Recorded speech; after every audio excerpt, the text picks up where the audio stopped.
Good evening, ladies, and happy Thanksgiving. With the insaneness of Thanksgiving football, 3 games going on tomorrow, we figured why not get together on a Wednesday night and give you guys your show just a little bit early. Dan's with me, and at the very last moment, the second we decided to go ahead and run this show early, Taylor texted me and said, "What's this podcasting thing all about?" So my boy Taylor is with us. Dan, how you doing tonight? Doing great, man. Ready for eat some turkey tomorrow. Is that the only thing you're looking forward to, Dan? You don't Yeah. love Thanksgiving fantasy football anymore? Well, I know Taylor's looking forward to it. Taylor needs a big DeAndre Swift game. Taylor, how you feeling tonight, buddy? Hey, I'm feeling good. I'm feeling good. Happy Turkey Day to everybody tomorrow, and let's get this going. There you go. I will say this. While I love football all the way around and fantasy football and everything, I hate watching the Cowboys on Thanksgiving every year. I hate the Cowboys. Really? They wear the star shoulders for me, and I love it. Like, that's my favorite jersey in football. I should have wore that today. I threw on the Donovan McNabb today just for fun. I should have threw on my Miles Austin star shoulders. So Everyone always rags on to watch the Lions. I don't mind watching the Lions. It's the Cowboys. I'm just like, eh. I think we're going to all hate watching the Lions tomorrow, though. I mean, I hope it's a good game, but Buffalo should just boat race them. But I'm sure we're going to talk about that here in just a little bit. So, hey, trade deadline is passed, so we have absolutely no trades to talk about. So let's get into the Week 11 takeaways. I'm going to get us all started with my favorite part of Week 11. My screen name, Stephen Robert Horvath IV. My hero comes in and beats a playoff team. And Horvath sent me a text that I had to fact check. I had to go full Facebook fact checker.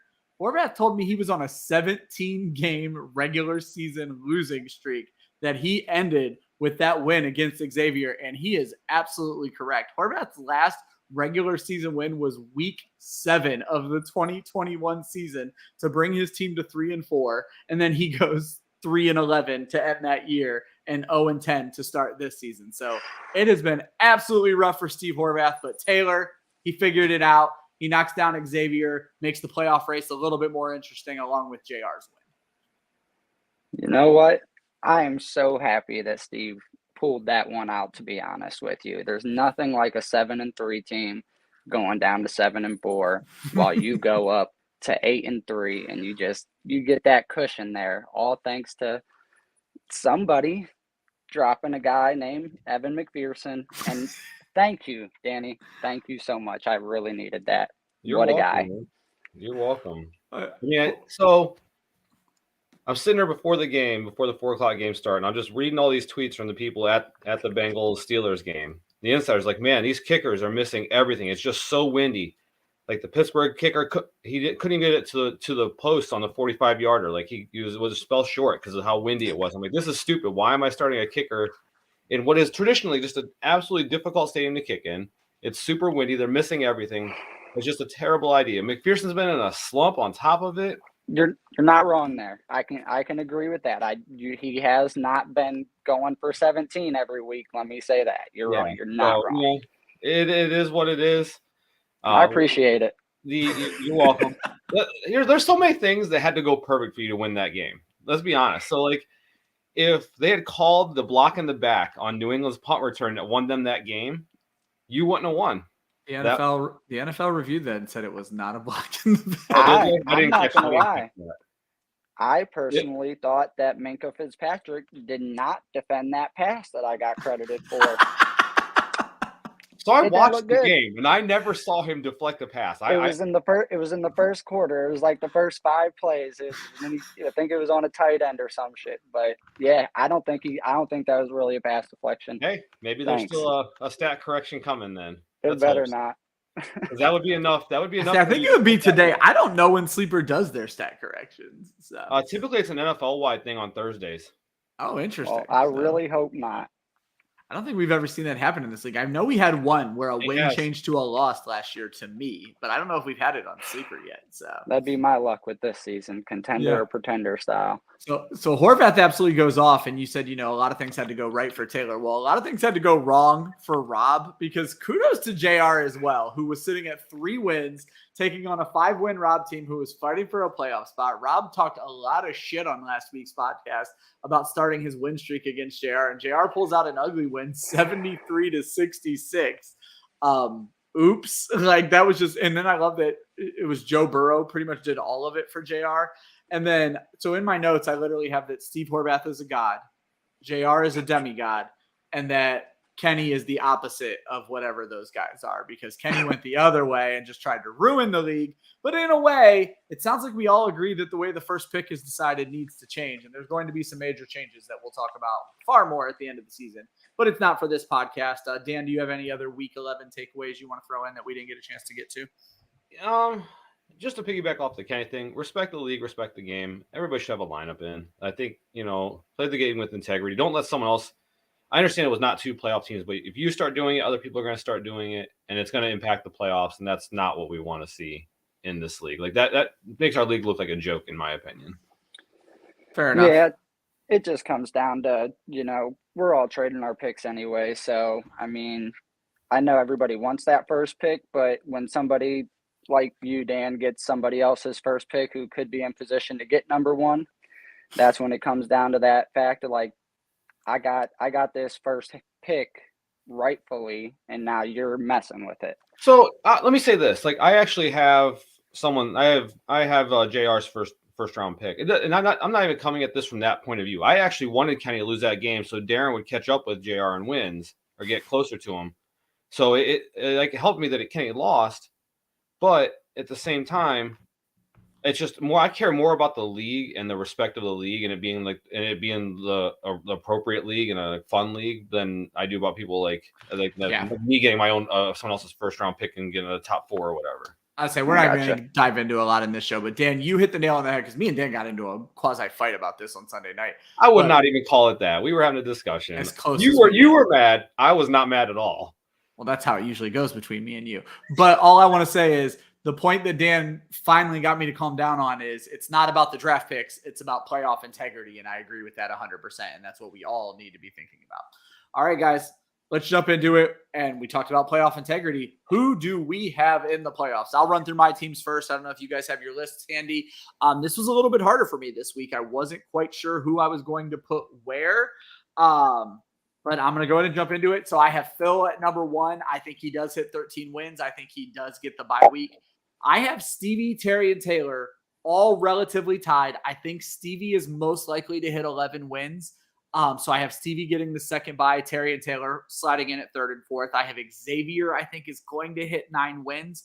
I have him coming in 5th place. And then I'm going to stay cocky and give it to myself, though I do think that me and Greg could tie and I get in on total points. For me, Greg and Rob, because I still think Rob is mildly in this, I think the week 14 game is going to be enormous because I have Taylor.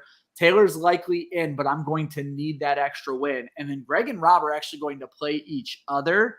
And one of them could be playing to steal my playoff spot if Dan is able to beat me next week. So it's going to be a really interesting situation. Dan, you're technically still in it, but man, you need things to stop breaking against you and start breaking for you. So for me, I have Phil and Stevie getting the bye, Terry and Taylor firmly in, and then Xavier and me filling out the last couple spots. Dan, who are your 6? Terry, Phil, Taylor, my top 3. And then it's kind of a tie there with you have Xavier, Steve, and I have Greg getting in. I don't think Greg's going to lose again the rest of the season. That's why. So the loss to Taylor doesn't really hurt me at all, unless I'm completely wrong on Greg's team. Yeah. Because I don't think I was getting in the playoffs anyway. Now I will say, if I end up beating you and Phil the last 2 weeks, and that loss right there of Drop McPherson, then that'll really hurt me. I'll tell you. Yeah, you'll be talking about that one for a while. Yeah, it'll be haunting me for a little while. Unfortunately, Ryan, I think your team's going to come up a little short. In the it's end. Not like I paid a whole bunch to finish in 7th place, so it's not that heartbreaking. Right? It's kind of ironic that I did that trade because I didn't want to finish in 7th place, and you're going to wind up being there. I guess it's poetic justice if I bought your team and now I'm finishing in 7th instead of you. Taylor, who are your playoff teams? All right, we got Phil at number 1. Obviously, you don't think he's going to lose another one. Probably, if anything, it's going to be this week. And then you got me, Terry, and Stevie pretty much fighting for that number 2. Like you said, I'm firm with you on that. My basic thing is down to the bottom last 2 spots, which is between you, Greg, and Rob, and I think it's probably Greg and then you at number 6. So, All right. And I don't want you in there, by the way. Okay. So I have to ask, and this again, I don't know if this is just oversight or if you think he's going to finish really bad, but Xavier is ahead of all of us right now. Do you think he falls out? I do. Okay. I think. Well, wait. Does that? Yeah. That Oh wait, puts us no. at- You that just puts missed us at Xavier. 6. You I said think it I was down just to the missed last two. Xavier with the 3. You're good. You're good. Yeah. I just noticed it too because I So had it's Rob Phil. written down for you. So yeah. It's basically Phil, and then hopefully me at 2, and then Stevie, Terry, and no, I did just miss Xavier. Yeah. You're probably out. I'm hoping it's Greg. Okay. I'd rather face him in the playoffs. And let's so go you with and Metzger out. have the same teams, and then my cocky ass has myself in over Greg. So Yeah. that sounds about right. Dan, before we jump into the weeks, I went back and took a look at a couple things. So week 10, I went 6-1. Great week for me. However, week 11, the first week I've ever done this show without having my big old nerdy spreadsheet to prepare, my first losing record of the season. I go 3-4 last week. I'm at 52-25 on the season. Do you know where you stand? I know I was 2 games behind you going into last week's games. I did not get a chance to even go back and see because I didn't have my spreadsheet to be able to write down anything either. So well, I do know week 10 you went 7-0 because the only game we had different was my game. We made a point of saying that, and that was my only loss that season or that week was my own pick. So you went 7-0 in week 10. So. And I think you picked yourself last week, and I went against you. So I did. So there's a good chance we are back tied at this point. So, all right. So as we do, we're going to run through the games. I kind of have them in order of importance here. I went ahead and just put myself last in order of importance. It's me versus Kenny. Kenny's quiet quitting or quiet tanking, whatever the kids are saying these days. My team should actually look really good this week in a week where I barely need them to look good. I need them to look really good so that Dan and Taylor's team's really scared over the next 2 weeks because that's how fantasy football works. So I'm hoping for a big week to put the fear of God into Dan and Taylor's team. I'm picking myself as a win here. I don't really think I need to get into the X's and O's. Dan, what do you think? Yeah, you're going to win. Yeah, you got the surefire starters there. So, I mean, he got some green matchups, but you got the guys you start. So, yeah, you got the like win. I said, don't need to talk about that one. Now, this one, normally I'd say we don't need to talk about it much, but Brian's team's coming on and Mott's team is doing the opposite. So, Dan, I'll let you get us started. Mott's versus Brian. Mott's sitting at 5 wins, Brian at 2. I'm taking Brian. Okay. Whoa. So you're just coming right out. Yeah, Brian's right there. Rob's team is just not peaking at the right time. I mean, he still has McKenzie. I mean, Rob has McKenzie still new. I got him a 0 last week. That can't feel good. And I mean, we know Rob's on his way to West Virginia. I don't know if he's going to update his team again before then, but he plays tomorrow, so he's going to be in there. Yeah, Rob only has until 12:30 tomorrow to make this change. So and I mean, he doesn't know if Mike Williams is even going to play, so he might just feel like he has to start him, even though there might be other options in free agency if he wanted to go pick someone up. Wink, wink. But he wants that combo if it happens. Yeah, the Josh Allen to Isaiah McKenzie. Usually when Isaiah McKenzie scores, it's on a damn run play on some gadget bullshit they do. So yeah, I think Brian's gonna get the win here. Wow, Taylor, do you agree or are you picking Mott? I'm picking Brian. I was picking Brian to begin with. Like, I like his team right now. You know, it's George Pickens could pop off. You know, I like his team. I like his team. He's so lucky he got that guy from me for a 5th round. I was gonna say, gave me Carson Wentz bullshit. I picked him up off the waiver wire and just handed him to him. Oh, that's so funny. That's the trade that's the one that is actually working. It got Brian so mad too. I think when we were giving that was the trade that got him mad when we were talking about how you picked up a guy on waiver wire. Brian used to do that to everyone all the time. Pick a guy up, trade it to him, and then he put it back after you cut him. Well, even better is if you go back and look at last week, some of the weird trades that have went down have influenced games because in Horvath's win, Allen Robinson, who he got off of me, and what was the other one? Oh, no, I was going to say Allen Robinson, who he got off of me, finally has a good game. We talked about the weird Ryan Tannehill game, but then also I tried like hell to get Matthew Judon off of Horvath, and that just kind of like held out for him. But the Allen Robinson trade that so later in the season came back and worked out for Horvath, and now you got the same thing going on with all this. So that's a lot of weirdness going on with these trades coming back to haunt him. But yeah, keeper George for Brian. I am still going to pick Mott's. I'm going to disagree with you guys a little bit. The QBs are a wash. Mott's can't touch Justin Jefferson. New England, I don't know. Like, Taylor, this is going to come up. I'm a little worried about New England's defense, but New England's defense has actually been really good. So are they going to be able to shut down Jeff and maybe let Dalvin Cook beat them? I don't quite know what's going to happen there, but Brian can't touch Rob's running backs. And I think that's where it's going to be different. You kind of brought up the Mike Williams thing. I didn't even think about the traveling thing. So Rob might just start the wrong roster. All in all, I'm going to stick with my pick of Mott's, but I'm glad we went to this game because it's a little weird to have you guys both pick an upset. The one thing that does make me nervous about the game is that it's going to be Kirk Cousins playing quarterback in a prime time game. Kirk Cousins in prime time. He doesn't show up for that. I know he's not starting Kirk Cousins, but that will impact Justin Jefferson. So it's a really good point. Kirk Cousins in prime time is notoriously awful, and I had that in my notes for Taylor's game. So yes, it's a really good point. Dan, I have you and Darren next. Darren, I put he has a team full of young, scrappy kids that just aren't consistent enough. Like, they're guys that if they all played well in the same week, Darren could come away with a high score. It just doesn't happen. So I think you're going to win. I think you're probably going to win big. But I honestly think both quarterbacks, I don't love Daniel Jones this week. And I just don't know what to expect out of Tom Brady. I don't know what the Cleveland weather looks like. But, like, that team just feels out of sorts. So I don't know how that's going to go. So I think both quarterbacks suck, and you still win big. I'm picking Dan here. Taylor, go ahead. All right. I honestly don't feel like I got to talk about this one. I think Dan has it. Like, I don't think it's that as big of a competition. If anything, Darren's team did what it's going to max out to do next week or last week. I mean, like, what they did last week was their best showing, and you got that beat. So, I'm going to take myself to I should win the game. I feel like I have a better roster than him. But the one thing I've learned about my roster this year is they love to underperform. Yeah. So they like to play at the level of their competition. I played well against some good teams. I played terrible against some bad teams, and Darren's team is not a good team. So I'm not feeling too good about this week, but we'll see how it goes. I'm still going to pick myself to win, but I think we've all learned that about your team this year, not the underperforming. And I'm learning it now that two of them are on my team because they're certainly under fucking performing. So we got 8 wins Stevie versus 4 win JR. Taylor, I'll let you get us started with this one. All right. This one is the one I want to talk about because it seems like we've been pulling some things and saying some wild shit. JR is winning this game to me. I personally I think every single one of JR's matchups, even the red ones, just because I think JR pulls this one out.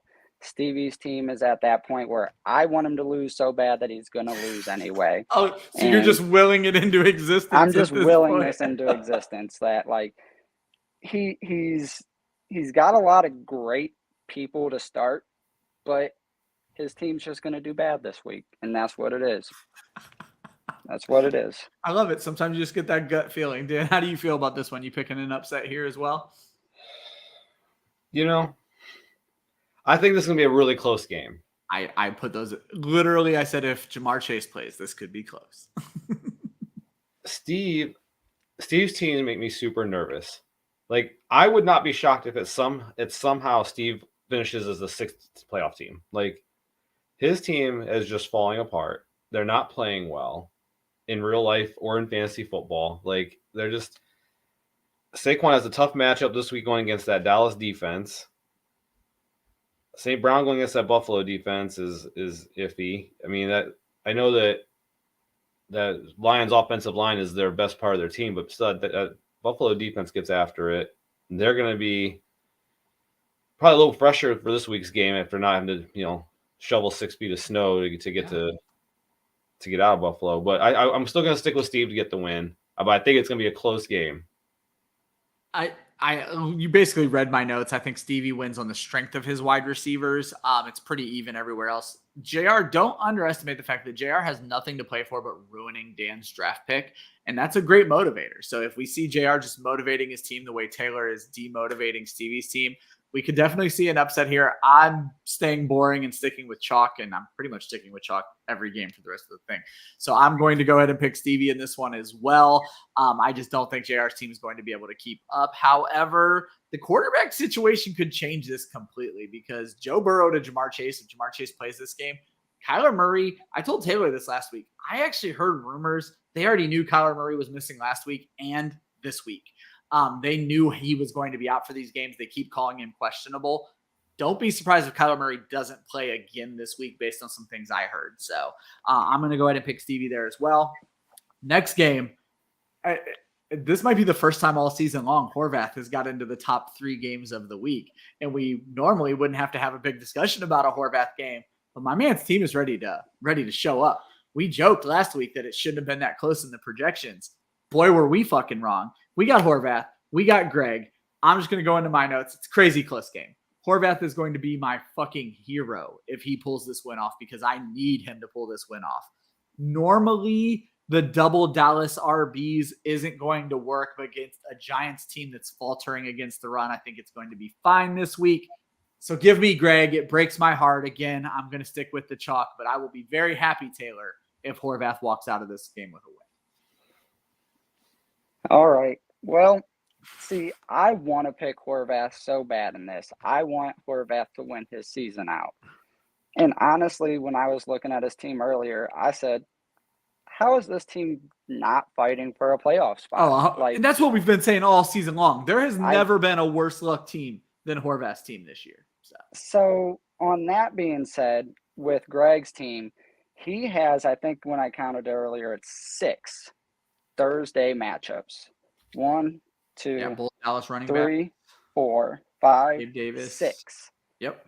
I'm gonna have to do it this week because it's Is it 7? Yeah. All I know is he has a massive amount of Thursday matchups. In my time, I hate Thursday matchups for it's 6, you're right. My bad. For anybody. Like, even if they're my own people, if they're must starts, I'm starting them. But when you have 6 people going on Thursday after not getting much rest all week, I don't think you can expect all 6 of them to pop again. So Stevie's getting the dub. I love it. And that's where I'm at. Dan, where do you stand in the Steve Horvath winning streak? I've been standing on this podium for a couple of weeks. I think Greg's team is going to make the playoffs, so I'm going to say Greg's going to win. But I will throw up after losing last week's game if all the teams that are in front of me somehow manage to lose this week. Well, I'm going to be that guy rooting. I was going to say, I'm not losing. Don't worry about that. You never know. You never know. Your team is throwing some 70-point games out there. 100%. I could Rob Motts the hell out of this thing. So,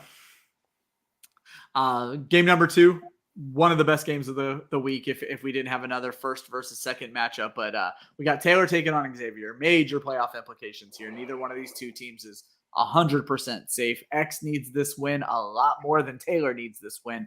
X also needs a tight end, and I think that's a big red flag in this game. Because does he cut Jimmy Garoppolo? He probably should. Does he go get a tight end? Is he waiting to see how things look going into the late games before he decides just to take the L? But he can't afford an L, and he can't afford that 0. You guys are close everywhere except for wide receiver and flex. And while X wins the flex, Taylor dominates at wide receiver. It's big for me, Taylor. I want to see what New England does for you this week. But primetime Kirk Cousins is a choke artist. I think that's going to work out real well for you. I'm picking Taylor for the win here, Dan. Yeah, I'm taking Taylor as well. Taylor's team is just, like I've said it all year, I think Taylor has built a great team this year. He's going to be too many points for Xavier to keep up with. Unless, McCaffrey just goes bananas for him again, but I just, I don't know. I think Taylor. I was going to say firepower. Taylor's one of the few teams that can match McCaffrey going bananas with like a Devontae Adams going bananas or a Tyreek Hill going bananas. Yeah. So, and they both are games where they can do that this week. So, yeah. Yeah, I feel like you have. Taylor, what you got going on here? I'm sure you're picking yourself for a win. But the worst part is, like, this is the one that I don't think I win. I don't unless, like, if he gets a tight end in there, I think he beats me. Because he has real firepower at running back, and I'm starting 2 running backs who could pop but have not been popping. And I lost my 3rd explosive Cooper Kupp, and that's a blow when it comes down to competing with what he has going on at running back for me. And there's some interesting streaming options at tight end in the league. I've never really talked about this before. We don't normally get into the players you should go pick up. But, I mean, like, if you look at, like, Evan Ingram, Mike Gesicki, Trey McBride to a lesser extent because the Chargers haven't been great against the tight end. Hunter Henry could score a touchdown. Even if you want to go all the way down to Taysom Hill, who's had those really, really I don't know why weeks, we're talking about this right now. Yeah, I was gonna say I know you hate when I do that kind of shit, but don't know. Good luck, Xavier. I mean, Xavier's not an idiot. I play in many leagues with him. Xavier. If he was going to sign a tight end, he knows who he's signing. You know that I am going against myself though. I'm going to hope that me going against myself gets me the win. The reverse jinx. We're well like aware of it. Team. I like his team. And I think a lot of it's to get a tight end in there. A lot of it's going to come down to what Devontae Smith does. I think 100%. I think he's the key to your team. And he's really been outplaying that other receiver in Philadelphia. I can't think of his name. Yeah. Now. I think he had a fumble last week, that guy. Yeah. It was like a fumble. Yeah, I think that's what he happened. did. Could that have been the difference in the game for whoever team he plays for last week? Was it a 3-point difference? Oh, my God. It better not have been. I didn't even think about that. Oh my. It was a second. It was a 5-point difference. It was. It? Oh, man. You don't lose the yards on a fumble either. But, yeah, we could have definitely got a better game out of him. And then again, Phil keeps being the number one, and we have a bunch of teams tied for number 2. So Phil gets to be game of the week again. It's Phil. It's Terry. I really wanted to pick Terry in this game. I wrote down Terry's name first. I looked everything over. Super even game. Running backs kind of wash. Phil's one of the few teams that can wash running backs with Terry. But I think Phil wins at wide receiver. He needs Buffalo to shut down Jamal Williams. These Jamal Williams touchdowns have been insanely valuable for Terry Taylor. I'm going to take Phil in this one, getting himself to 11 wins. You know, I'm taking Phil in this one too. I've said it to begin with, but I do want to make a point that I hope Phil understands here. You have no depth. Christ. You have no depth, man. If you cannot afford an injury, but if not, you might get your championship this year. But no depth. He's in a boat where like he just can't afford nothing to happen at all. I love his team. Rondale Moore has played his ass off lately. Did get hurt last for week, Amari though. Cooper to get hurt because he has Donovan Peoples-Jones, but I don't know. I mean, honestly, Rondale he'd Moore, be starting Rondale Moore over Brown, Brandon Hollywood's Cooks. coming back, right? In at least yeah, a week or two. That's a really good point. And Brandon Cooks is not a starter at all. So Moore should be starting over Cooks, but then you have the Moore injury you're dealing with this week. So that's a very fair point. Jerick McKinnon is hit or miss. If he keeps his healthy starters, he's got a hell of a team. But 100%. If not, it's tough sledding. It's the Jalen Hurts, Stephon Diggs matchup that gives me the win over Terry this week. I just think both of those guys are in a position to really come out and cook this week, Dan. I think this is going to be like a crazy scoring game, like a 160 to 170 game. Okay. I'd be interested to see what the highest scoring between two teams has ever been in our league. I was going to say, me and Terry just went 148 to 143. I don't know if we've ever had two teams crack 150 together. It's something I could take a little time and go look at. But, yeah, that's an interesting I think it's going to be a high-scoring, close game. I'm going to take Terry, though, to pull it out. I think the matchups kind of favor Terry a little bit better. Nick Chubb going against Tampa Bay's run defense is a little bit to make you nervous. I don't like Brandon Cooks going against Miami. Yeah, it's a rough one. I don't even like Brandon Cooks, period. Yeah. I don't either. I used to be a big Brandon Cooks guy, but this season has really soured me to that. I'm pretty sure Houston feels the same way. Yeah, I didn't think Brandon Cooks would ever be the guy to bitch and moan and play shitty on a bad team. But then again, I mean, I think we put too much faith in Davis Mills after a moderately decent season. They're benching him for Kyle Allen this week, so. How many times can you be traded before you're just beat you down? Yeah. I mean, here's the thing. He's been traded a lot, but he keeps signing extensions with Houston. So he just signed a extension this last offseason, 6 months ago. So maybe he thought more of Davis Mills. Yeah, I was gonna say, clearly he had more faith in Davis Mills than he should have as well. All right, so those are the games, guys, but we do have our one little game. I went back and kind of paid attention. I don't think anybody actually sent me scores who weren't on the show. So if you go all the way back to week 10, it was just me, Dan, and Mats. Dan, you actually won that one with Justin Fields and Saquon Barkley. You beat us actually pretty badly in that game, but neither one of those was the high score at their position. You just won the game. Last week, again, me, Dan, and Motts, I pulled off the win with Mahomes and Barkley, and that was one that I should not have won whatsoever. It was just the worst score of the week. However, Mahomes was the high-scoring quarterback in our league scoring. So you guys know the game. Taylor, you are the guest. I will let you make your pick first. Top quarterback, top flex play. Man, oh man. I did not come prepared for that. Oh, man. Yeah. Dan, I'll let you go first while he figures his guys out. I'm going to go Joe Burrow and Austin Eckler. Burrow and Eckler. All right, Taylor, you ready? No, go ahead. Okay. Well, I'm going to look at my rankings, and I am going to go Josh Allen and Dan, I had Eckler as my RB1 as well. So I'll go with I'm going to go with the stack. I'm going to go Allen and Diggs. So we talked earlier about the whole not wanting to go the Thursday game. So you're going to take two guys on Thursday games. There you go. I'm going to pick on the Detroit defense. Yes, I am.